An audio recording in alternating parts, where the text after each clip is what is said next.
Bonjour Bruno Retailleau. Bonjour Elisabeth Martichoux. Et merci d'être ce matin sur LCI alors que démarre à l'instant même, je pense au Sénat, votre maison, l'audition par la délégation parlementaire de Christophe Castaner. Suivront deux autres rendez-vous pour d'ailleurs le ministre de l'Intérieur cet après-midi à l'Assemblée et à nouveau au Sénat avec la commission des lois jeudi. Quelle est la première question que vous lui poseriez si vous étiez ce matin en face de lui, Bruno Retailleau? Écoutez, je lui dirais, monsieur le ministre de l'Intérieur, cet attentat aurait pu, contrairement aux autres sans doute, il aurait pu être évité. Il est très grave parce que c'est un terroriste qui a agi au sein d'un service antiterroriste. Il y a eu non pas des dysfonctionnements, mais des failles. Pensez-vous que des enquêtes administratives puissent suffire pour traiter ce problème? Pensez-vous qu'il puisse y avoir une responsabilité de lampiste simplement? Je me souviens que pour les deux femmes assassinées à Marseille, gare Saint-Charles, un préfet avait été d'ailleurs injustement limogé. Monsieur le Premier ministre, sommes-nous? Monsieur le ministre de l'Intérieur, il n'est pas encore Premier ministre, heureusement, pouvez-vous nous dire si vous pouvez vous satisfaire de ce que demain des lampistes pourraient payer? Vous dites, prenez vos responsabilités, si j'entends bien, monsieur le ministre de l'Intérieur. C'est-à-dire, ne faites pas payer les lampistes, vous-même, posez-vous des questions sur votre maintien? Bien sûr. C'est ça que vous dites. Bien vous sûr, ne réclamez pas sa démission, vous dites, vous devriez prendre vos responsabilités. Très franchement, cette routine que les oppositions ont à demander systématiquement des démissions, à un moment ou à un autre, ça affaiblit le message. Moi, je pense que ça le concerne, lui, comme responsable public. Je pense que ça concerne surtout le président de la République. Christophe Castaner est à sa place parce que le président de la République l'a bien voulu. Il avait d'ailleurs mis 15 jours à le nommer. Il aurait dû peut-être attendre encore un peu. Oui, donc c'est très clair. Vous lui dites, prenez vos responsabilités. Si j'étais à votre place, peut-être un peu facile d'ailleurs, parce que tout ministre de l'Intérieur dans cette situation, Bruno Retailleau, serait fragilisé comme il l'est. Et est-ce que lui et même les services de l'État peuvent surveiller tous les individus, les individus susceptibles d'être radicalisés? dans un service stratégique, dans un service qui a pour mission la recherche du renseignement pour la lutte antiterroriste, contre l'islamisme radical, bien sûr. D'autant plus que, contrairement à ce que Christophe Castaner a trop rapidement indiqué, le terroriste avait fait l'objet d'alertes sérieuses, puisqu'il avait déclaré, après l'attentat de Charlie Hebdo, que c'était bien fait. C'est passible, en réalité, d'une sanction. C'est un délit, l'apologie du terrorisme. Donc je dis que, oui, cet attentat aurait pu être évité, mais par ses conséquences, il est particulièrement grave. Nous savons désormais que sur une clé USB se trouvaient des dizaines et des dizaines d'adresses de policiers. Peut-être même, d'ailleurs, cet individu avait-il accès à des informations qui concernaient la lutte antiterroriste, par exemple des personnes, des terroristes potentiels visés. Non, c'est très grave parce que c'est la sûreté, c'est la sécurité de l'État. Oui. Je suis étonné d'ailleurs, très franchement, que Emmanuel Macron est attendu pratiquement une semaine. Il va s'exprimer, bien sûr. J'y serai dans quelques heures dans la cour de la préfecture de police. Mais attendre, au cours de l'hommage qui bien sera sûr, rendu mais attendre pour une affaire qui est une affaire qui touche vraiment à la sécurité de l'État. Et je pense que tous les Français attendent son expression. Lui qui, d'habitude... En quoi cela aurait-il été utile, Bruno Retailleau, qu'Emmanuel Macron se précipite pour s'adresser aux Français? Je ne lui demande pas de se précipiter. Je pense que la faute de Christophe Castaner, c'était de céder justement à cette communication qui va trop vite et qui vous attache au piquet de l'instant. Mais entre faire ce que fait M. Castaner, se précipiter et attendre une semaine, très franchement, il y a une mesure, d'autant plus que, en général, Emmanuel Macron n'est pas avare de sa parole. Il intervient partout, il s'exprime sur tout, sauf sur un point capital, sauf sur un point. J'écoutais... Vous disiez, pardon, dites-moi. Vous pouvez être convaincu de contradiction, vous disiez, il n'a pas parlé de Rouen, sur Rouen, la semaine dernière, après évidemment l'explosion dramatique de Lubrizol, il devrait parler. Donc il n'est pas partout. Et serait-il partout? Peut-être que vous lui le reprocheriez d'être absolument de sauter comme un marsupilami sur tous les faits d'actualité. Dans les grandes catastrophes, je suis désolé, moi j'ai vécu deux catastrophes, notamment la dernière en Vendée, c'était il y a 10 ans pratiquement, c'est Xynthia. Ouais. 29 morts. Je me souviens du déplacement de Nicolas Sarkozy. Et ce sont des déplacements, certes, qui sont symboliques. Il n'y a pas besoin de faire de grands discours. Mais ça témoigne pour les victimes, pour leurs familles, du soin que prend l'État pour eux. Voilà. Et je pense que là encore, c'est le cœur du cœur de l'État. Le poison islamiste s'est donc infiltré dans l'appareil d'État. Petite parenthèse d'ailleurs, une question qui n'est pas encore tellement apparue, mais je vous la pose ce matin. Par rapport à ce poison djihadiste, une formule qu'a pris François Fillon d'ailleurs hier dans un tweet, il s'est exprimé exceptionnellement. Est-ce qu'il ne faudrait pas que les porte-voix du monde musulman réagissent davantage? Est-ce que pour lutter contre la propagande, est-ce que vous souhaitez qu'ils le fassent? Et pourquoi ne le font-ils pas, à votre avis, en France, quand il y a un événement aussi dramatique? J'ai vu une déclaration du CFCM, donc on ne peut pas dire qu'ils ne le font pas du tout. Simplement, moi je considère qu'il y a deux voies. Ceux qui veulent organiser l'islam de France en touchant à la loi 1905, ça a été à l'origine une des intentions d'Emmanuel Macron. Je pense qu'il y a, et j'espère, renoncé. Je pense que ce n'est pas à la République de s'adapter à l'islam. C'est l'inverse, c'est aux religions de s'adapter à la République. Et je pense que la question, c'est dans l'islam qu'elle se pose. C'est dans l'islam. Je ne confonds pas. Je sais très bien que tous les musulmans ne sont pas des islamistes, mais tous les islamistes pratiquent une forme d'islam radical. Et je pense que les grandes voies de l'islam... continuons la transitivité. Malek Chebel a dit un jour, c'est terrible, l'islam de nos grands-parents a perdu. Eh bien non. Cet islam-là ne doit pas perdre. Faut-il aller, Bruno Retailleau, revenons aux solutions, aux réponses qui sont attendues après cet attentat, jusqu'à révoquer les fonctionnaires qui se radicalisent? Oui, bien sûr. Il faut les écarter, assurément. Mais tout radicalisé est un potentiel terroriste? Oui, bien sûr. Tout, un radicalisé peut être dans les services publics, un intégriste religieux. J'écoutais, je vais essayer de me faire comprendre, j'écoutais ce matin un chroniqueur dans une matinale qui indiquait que le président de la République avait commandé à son entourage un discours qu'il va prononcer à la préfecture de police, un discours d'hommage sur la tonalité d'un discours de Clémenceau en 1917. Quel est ce discours de Clémenceau vendéen de 1917? Ministre de l'Intérieur. Je fais la guerre. Du début du... À l'extérieur, je fais la guerre. À l'intérieur, je fais la guerre. Nous faisons la guerre contre le terrorisme islamiste à l'extérieur. Au Sahel, il y a eu 29 soldats français morts. Fait-on la guerre, évidemment avec d'autres moyens que l'armée, mais fait-on la guerre sur le plan intérieur? Non, je pense qu'on n'a pas pris toute la mesure des choses. Mais où mettre le curseur, Bruno Retailleau? Où mettre le curseur? À quel moment on décide qu'un individu, fonctionnaire de l'État, est suffisamment radicalisé pour que, effectivement, il soit mis au banc de la fonction publique? Quand un fonctionnaire, notamment un fonctionnaire qui agit dans un cadre de la sécurité de l'État, fait l'apologie du terrorisme, on ne se pose pas de questions. Quand un fonctionnaire pratique un islam salafiste, se rend dans une mosquée, a des contacts réguliers avec des imams qui sont d'obédience fréro-salafiste, ce sont des indices. Et ces indices, je pense qu'il faut être implacable, parce qu'on doit se défendre. On doit faire cette guerre sur notre territoire, avec les moyens de droit qui sont les nôtres, bien évidemment. Nous sommes un État de droit. Mais justement, pour que nous soyons un État de droit, il faut que la loi républicaine soit au-dessus de la charia. Est-ce que vous avez vu ce chiffre qui était donné par Jérôme Fourquet, juste après d'ailleurs, 2 ans après, l'étude de l'Institut Montaigne? 27% de nos compatriotes musulmans placent la charia au-dessus de la loi de la République. C'est terrifiant. Donc il y a, si j'ose dire, un double phénomène.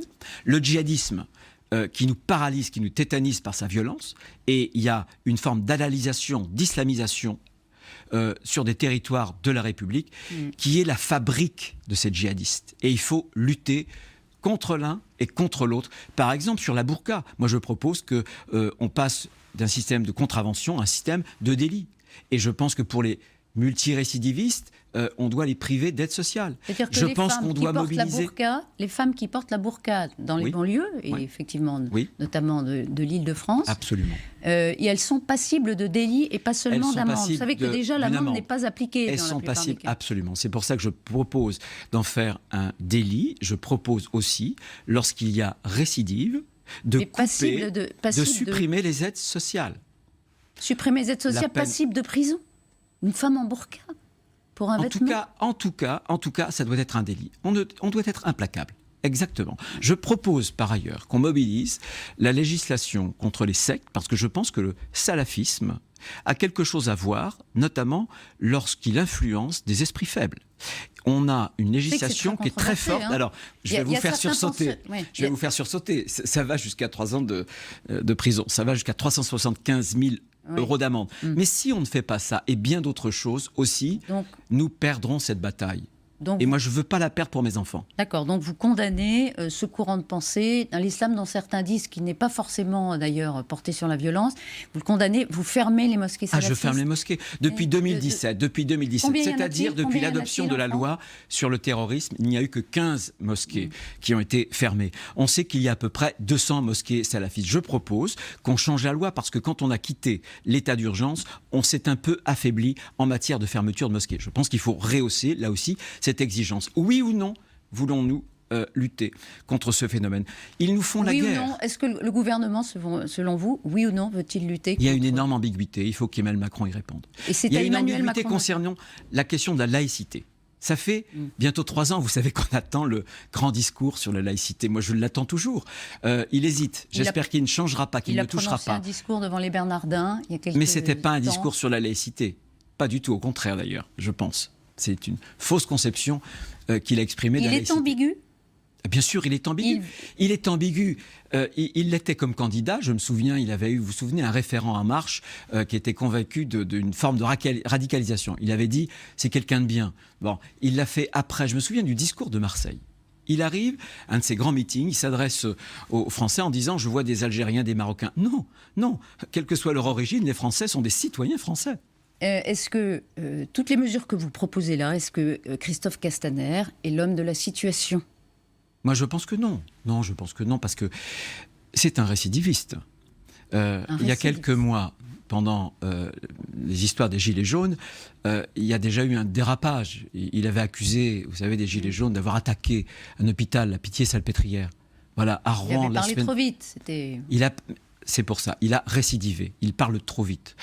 Je pense que l'autorité de l'État, pour un ministre de l'Intérieur, c'est d'abord la maîtrise de sa propre parole. Pourquoi est-il maintenu ? Pourquoi Édouard Philippe a-t-il Parce dit qu'il dans est très proche d'Emmanuel Macron, qu'Emmanuel Macron veut avoir un ministre... Oui, sans doute. Mais tout le problème, c'est que tout ça revient de toute façon dans la République macronienne actuelle vers Jupiter. C'est Jupiter qui commande. Donc c'est pour ça que je ne demande pas la démission de M. Castaner. J'attends du président de la République un discours de fermeté, mais j'attends qu'il dépasse les mots et même les débats comme celui qui a eu lieu hier à l'Assemblée, sur l'immigration, qui ne sert à rien. J'entends que le président de la République prenne avec courage des mesures contre, on parlera si vous voulez de l'immigration, mais contre la radicalisation. Elisabeth Badinter a eu justement raison lorsqu'elle dit que une seconde société tente de s'imposer dans la République avec des visées séparatistes, voire sécessionnistes. Elle a parfaitement raison. Si on ne prend pas... Vous savez, finalement, les lois, l'arsenal juridique, policier, on l'a, plus ou moins on l'a, je propose des ajustements, mais ce qui manque, c'est le courage. Ce qui manque, c'est de prendre la mesure des choses. Ce qui manque, je discutais avec une de mes sénatrices, elle a été maire d'une commune pas très loin d'ici, de 20 000 habitants, et elle me disait, mais on a capitulé. Elle me dit un jour, je fais une exposition, il y avait une femme de dos, son dos était nu. Eh bien, l'inspectrice de l'Éducation nationale lui a demandé de couvrir cette photo qui pouvait choquer des enfants. Vous vous rendez compte ? Au point où on est en train de capituler. On est dans le déni. Capitulation, déni, ambiguïté. À propos de l'immigration, vous en parliez à l'instant, débat à l'Assemblée nationale, débat au Sénat jeudi, vous serez le premier orateur d'ailleurs, je crois. Demain, après l'expression du Premier ministre. Pourquoi est-ce qu'il a voulu ce débat, à votre avis, le Président ? Parce qu'il y a tout juste un an, la loi Asile-Immigration a été promulguée. C'est très court, hein, une loi, et c'était au mois de septembre. Donc 1 an. Et au bout d'1 an, on a constaté l'échec. Il a constaté son propre échec, Emmanuel Macron, et ça a échappé à beaucoup d'observateurs. Et donc, devant les ambassadeurs. Devant les ambassadeurs. Oui, devant la conférence des ambassadeurs. Exactement. Il a dit, voilà, on est devenu le premier pays européen de rebond pour les déboutés du droit d'asile. On en a beaucoup parlé, on a fait beaucoup de débats là-dessus sur LCI. Bon, c'est bien, il a constaté l'échec et il veut le réparer. Et d'ailleurs, hier, Agnès Buzyn à l'Assemblée a défendu le principe de l'aide médicale d'État tout en souhaitant une petite réforme. On en écoute et on se retrouve après. Voulons éviter que des personnes utilisent le vecteur de la demande d'asile dans le seul but d'obtenir la prise en charge de soins qui peuvent être réalisés dans leur pays. Un délai de carence pendant lequel nous prendrions évidemment en charge les soins urgents pourrait se concevoir. Ce délai de carence de 3 mois existe d'ailleurs déjà pour les Français qui rentrent de l'étranger sans activité professionnelle. Les allocations AME et également CMU qui sont respectivement accordées aux clandestins pour le premier, aux demandeurs d'asile pour le second, il y aura des critères plus restrictifs. Bonne réponse, bravo Madame Buzyn, la ministre de la Santé. Mais je l'attends au pied du mur, puisque chaque année, le Sénat, dans le cadre du projet de loi de finances, nous proposons une transformation, non pas la suppression de l'AME. Nous proposons de la transformer en aide médicale d'urgence avec un panier de soins qui soit resserré. Chaque année, le gouvernement Elle a dit qu'elle allait lutter contre les abus et les fraudes. Est-ce que ça vous va, oui ou non ? Ça ne me va pas, les mots ne me vont pas, parce que la politique de ce gouvernement et d'Emmanuel Macron, c'est de faire semblant. C'est de faire semblant.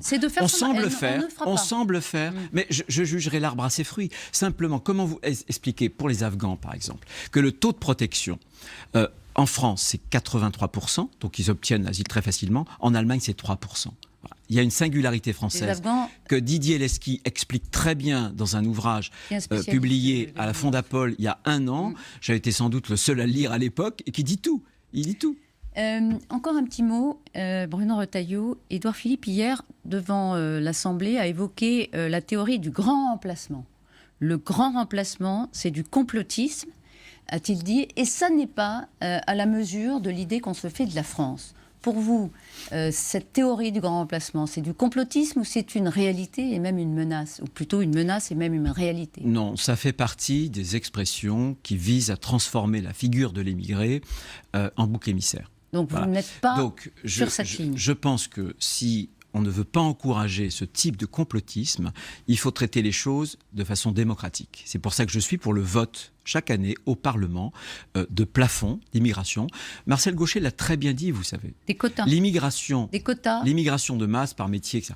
L'immigration de masse est sans doute le phénomène qui a le plus profondément bouleversé nos sociétés. Or, on a tenu le peuple, la délibération démocratique, à l'écart de ce phénomène de transformation.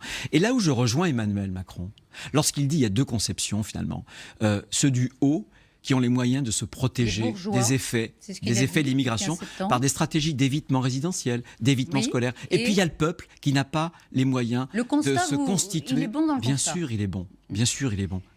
Un petit mot. J'attends plus qu'un constat, j'attends encore une fois des actes.